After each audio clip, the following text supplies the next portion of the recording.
Today we take some examples related to equations of straight lines. देखिए एक example देखिए, example number 8.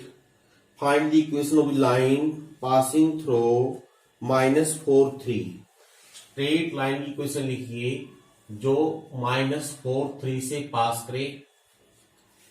And the portion of the line intercepted between the axis is divided internally in 5:3 by this point. इसका meaning क्या है? ये line इस point से पास करती है और लाइन का वो पोर्शन जो एक्सिस के बीच में है, ये एक्सिस के बीच का पोर्शन हो गया. ये इस पॉइंट पर जहां से पास करती है ये पोर्शन, ये पॉइंट इस पोर्शन को 5:3 में इंटरसेक्ट करेगा. इसमें आपने ध्यान ये रखना है जो 5:3 लिखा हुआ है इसका मीनिंग एक्स एक्सिस की तरफ 5 रेशियो होगा और वाई की तरफ 3 रेशियो होगा. तो आपने क्या निकालना है? Equation of this line. और आपको याद होगा अगर कोई लाइन एक्सिस को इंटरसेक्ट करे उसको हम इंटरसेक्ट में मान लेते हैं. Late equation of this line is this.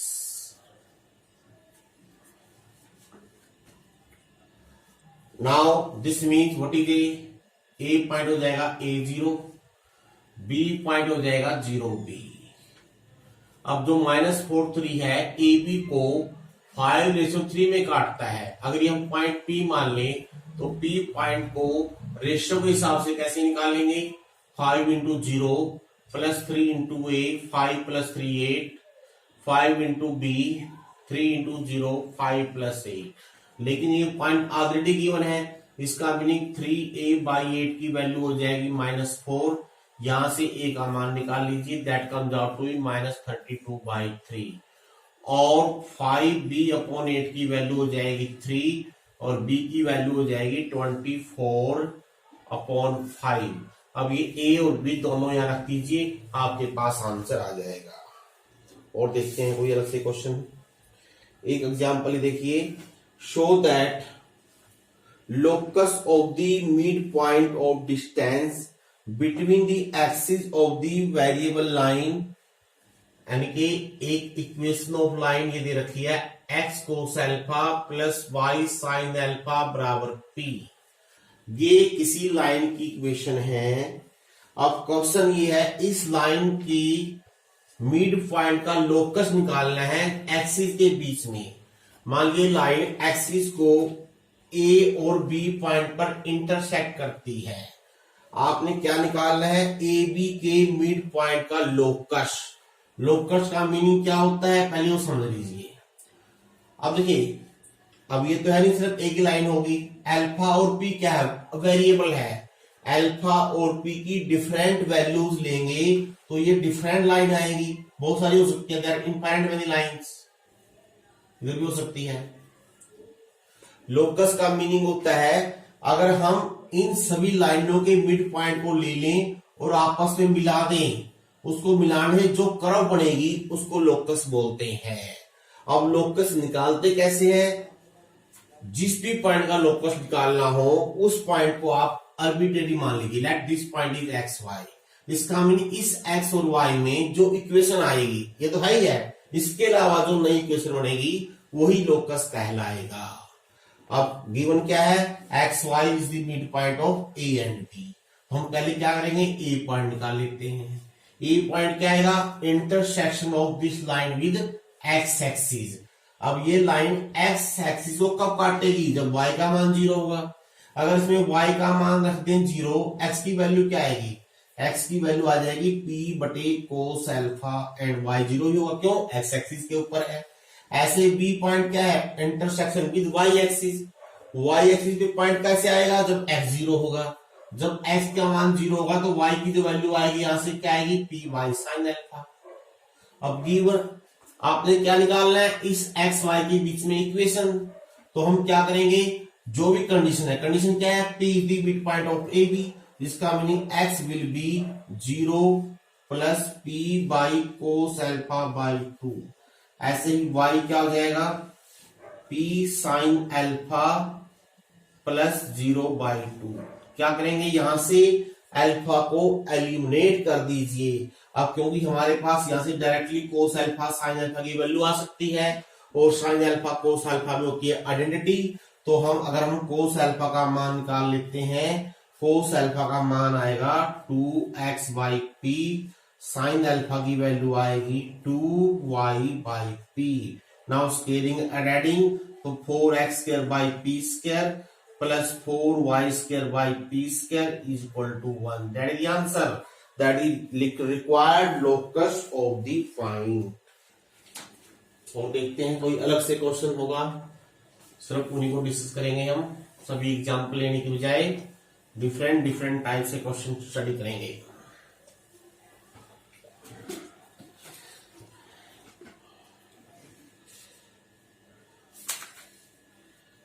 Next देखिए, I take here example number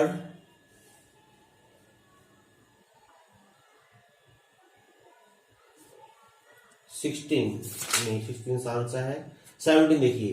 find the equation of the line passing through P23 से पास करे, making an angle 45 degree with positive x axis, ये angle 45 degree हो,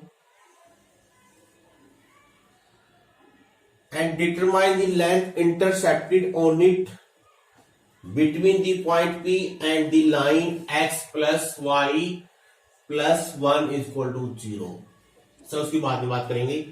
पहली चीज क्या है, ऐसी लाइन की इक्वेशन लिखिए जो इस P पॉइंट से पास करे और जो x एक्सिस के साथ 45 डिग्री का एंगल बनाए, ये इसका पहला पार्ट है। तो इक्वेशन ऑफ लाइन, अगर इसको हम सिमेट्रिक फॉर्म में लिखते हैं तो क्या बनेगी, x माइनस x1 बटे cos 45 is equal to y minus y1 बटे साइन 45। मैं इसको सिमेट्रिक फॉर्म में क्यों लिख रहा हूं, क्योंकि इसके बाद मैंने इस पॉइंट की इस लाइन तक की डिस्टेंस लेनी है, पेंडिंग डिस्टेंस नहीं। आगे ये गिवन है, अगर ये लाइन इस गिवन लाइन को काटे, मान लो ये लाइन ये वाली ये है, इसको काट लिया इस पॉइंट पर, ए पॉइंट पर, तो आपने क्या निकालना है, इसके बाद पीए डिस्टेंस भी निकालनी है। इंटरसेप्टेड ऑफ दिस लाइन, इस लाइन का कितना पार्ट पी पॉइंट और ए पॉइंट तक है, इसका मीनिंग ये है, find the length intercepted between the point P and the line of intersection of this line. समझ में आ गया होगा। और आपको याद होगा, अगर हम लाइन को इंटरसेक्ट फॉर्म सिमेट्रिक फॉर्म में मान लें, अगर हम ये मान लो ये लाइन इसको ए पर आर डिस्टेंस पर काटती है, तो आप जानते हो ये ए पॉइंट आप आर की टर्म में लिख सकते हो। कैसे लिखते हो, इसको आर के इक्वल मान लेंगे, यहां से एक्स की वैल्यू क्या आएगी, ये आ जाएगी 2 plus r cos 45 degree, y की वैल्यू क्या आएगी 3 प्लस आर साइन 45 डिग्री, और ये हो जाएगा 2 plus r by √2, it is 3 plus r by √2। This means a point हमने ले लिया है 2 plus r by √2, 3 plus r by √2, हमने आर का मान निकालना है। अब और क्या करेंगे देखिए, अब क्योंकि हमने जो पॉइंट लिया है वो इस लाइन पर लिया है, लेकिन वो पॉइंट इसके ऊपर भी है, अब लिखिए because A also lie on 1, तो 1 को सेटिस्फाई भी करेगा, बस हमारा काम बन गया। यहां से आर की वैल्यू अपने आप निकल जाएगी, plus 1 is equal to 0, R by √2, R by √2 हो गया √2r, -6 आर की वैल्यू होगी -6 बटे √2, और यू कैन राइट -3 √2। अब इसका मतलब डिस्टेंस ही नहीं है, डिस्टेंस ऑलवेज पॉजिटिव, तो डिस्टेंस आएगी 3 √2। नेगेटिव क्यों आया है, इसका भी कारण है। नेगेटिव क्यों आया है, क्योंकि हमने जो लाइन ले रखी है ये वाली, ये इस पॉइंट से इधर ले रखी है, इसका भी ये लाइन इधर होती, अगर इसको इधर लेते हैं पॉजिटिव आता, ऑब्वियसली इधर ही होगी, पी पॉइंट से ओरिजिन की तरफ होगी, इसलिए नेगेटिव आया है। यानी कि डिस्टेंस किसकी, पी पॉइंट से ए तक की ये आ गई। अगर ये पॉइंट कुछ रखा हो, पॉइंट क्या है, जो आर का मान है यहाँ रख दीजिए, अगर हम आर का मान रख देंगे ए पॉइंट भी निकल जाएगा।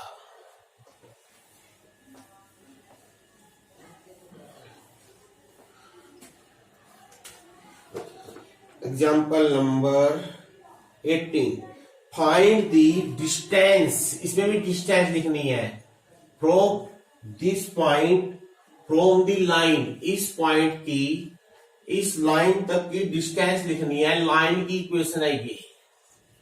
लेकिन कैसे? Measured along A line making 135 degree with positive x axis, इसका मीनिंग ये है सीधी डिस्टेंस नहीं है, परपेंडिकुलर नहीं है। कैसी है? पहले मैं इस पॉइंट से ऐसी लाइन ड्रा कर लेता हूं जो एक्स एक्सिस के साथ 135 डिग्री का एंगल बनाए, और उसके बाद वो लाइन ये जहां पे जो काटेगी, मान लो यहां ए पर काट रही है, तो आपने पी की ए तक डिस्टेंस लिखनी है। कैसे? और ये एंगल है 135 degree with positive axis. Same question हो गया, क्योंकि हमने पी ए लिखनी है, पी ए का मान निकालना है, हम पी ए को आर मान लेते हैं। तो हम क्या करेंगे, अब इस लाइन की इक्वेशन इस पॉइंट से पास करते हुए इस एंगल को बनाते हुए with positive x axis symmetric form में लिख लेंगे। Let equation of line passing through P is this X minus x1 upon cos 135 degree, y minus 1 sine 135 degree. Let this line meets the given line 1 at A. तो what are the coordinate of A? कैसे लिखते हैं? इसको r के equal रख के यहां से एक्स वाई का मान अगर निकाल लेंगे, x की वैल्यू आएगी 4 प्लस कोस r कोस 135 r बटे √2, तो जाएगी 1 प्लस r बटे √2। आगे वही तरीका है। अब क्योंकि ये लाइन, ये पॉइंट 1 पे लाई करता है, इसमें रख दीजिए और यहां से r का मान निकाल लीजिए। नेक्स्ट देखते हैं, फाइंड दी डायरेक्शन, इसमें डायरेक्शन का नहीं है, in which a straight line must be drawn through the point -1 2। Question ये है, इस पॉइंट से किस डायरेक्शन में लाइन को ड्रा किया जाए so that each point of intersection with this line, यानी कि इस पॉइंट से लाइन ड्रा करनी है जो इस लाइन को जहां पर काटे वहां तक की डिस्टेंस 3 हो जाए। सीधा सवाल है। मान लो मैं इस पॉइंट से लाइन को ऐसे ड्रा करता हूं, सपोज ये इसको जहां पर काटती है बी पॉइंट पर, ए से बी की डिस्टेंस 3 दे रखी है। आपने इसकी डायरेक्शन बतानी है। डायरेक्शन का मीनिंग क्या होता है कि एक्स एक्सिस के साथ या वाई के साथ एंगल क्या ड्रा करें, मैंने ये एंगल क्या लें। अगर मान लो ये एक्स एक्सिस है, अगर ये एंगल थीटा है तो थीटा की क्या वैल्यू लें जिससे ये लाइन, इस पहली लाइन को, गिवन लाइन को जहां पर काटे वहां तक का डिस्टेंस ए से 3 हो जाए। तो हम क्या करेंगे, let theta is the direction. तो अगेन सिमेट्रिक फॉर्म लिख लेते हैं। इक्वेशन ऑफ दिस लाइन क्या बनेगी, x plus 1 upon cos theta, y minus 2 बटे साइन थीटा। अब ए बी पॉइंट क्या बनेगा, 2 से, फ्रॉम 2 से हम लिख रहे हैं। जब 2 से लिखेंगे इसको 4 के बराबर, सॉरी 3 के बराबर मान लेंगे और यहां से एक्स वाई का मान लिख लेंगे। ये आ जाएगा 3 cos theta minus 1 3 sine theta plus 2। अब क्योंकि ये पॉइंट इस पे लाई भी करता है, 1 पे भी लाई करता है, 1 को करेगा सेटिस्फाई, और अब यहां से आसानी से हमारे पास थीटा का मान निकल जाएगा इक्वल टू 4।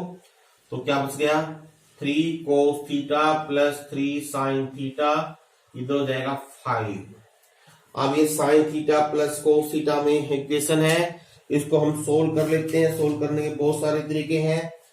3 से डिवाइड कर दीजिए, स्केलिंग कर लीजिए। स्केलिंग करेंगे, sine square plus cos square 1 हो जाएगा, यहाँ आएगा plus 2 sine theta cos theta, और 5/3 का स्केयर 25/9, ये हो गया साइन 2 थीटा। 1 को उधर ले जाओ, अगर हम 1 को उधर ले जाएंगे, there is a mistake, -1 plus 2 1 इधर 3 बचेगा। बच्चों थोड़ा गलती कर रहे हैं, -1 प्लस 2 1, उधर जाके 3/3 1 बच गया। दिस मीन्स ये 0 हो गया। अगर साइन 2 थीटा 0 है तो 2 थीटा की वैल्यू कितनी हो जाएगी, π/2। अगर 2 थीटा की वैल्यू π/2 है तो थीटा की वैल्यू क्या होगी π/4, थीटा बिकम π/4। एक मिनट देखो, sine square plus cos square 1, 3/3 1 का स्क्वायर 1, 1 से 1 कट गया 0, sine 2 theta will be 0, 2 theta sorry गलत कर दिया बेटो, साइन का मान 0, सॉरी साइन का मान 0 कहाँ होता है, या 0 होगा या पाई होगा। इसका थीटा की वैल्यू क्या होगी 0 या π/2। बस इसका मीनिंग जो हमने लाइन ड्रा करनी है या तो पैरेलल टू एक्स एक्सिस होगी या पैरेलल टू वाई एक्सिस होगी। अब एक कुछ क्वेश्चन हम जो हमने आपको जनरल फॉर्म से परपेंडिकुलर फॉर्म या इंटरसेक्ट फॉर्म में बदलते हैं। चलो कुछ ये एक्सरसाइज आप लोग खुद ट्राई कर लेना, अगर कोई एग्जांपल पूछना है तो बाद में पूछ सकते हो।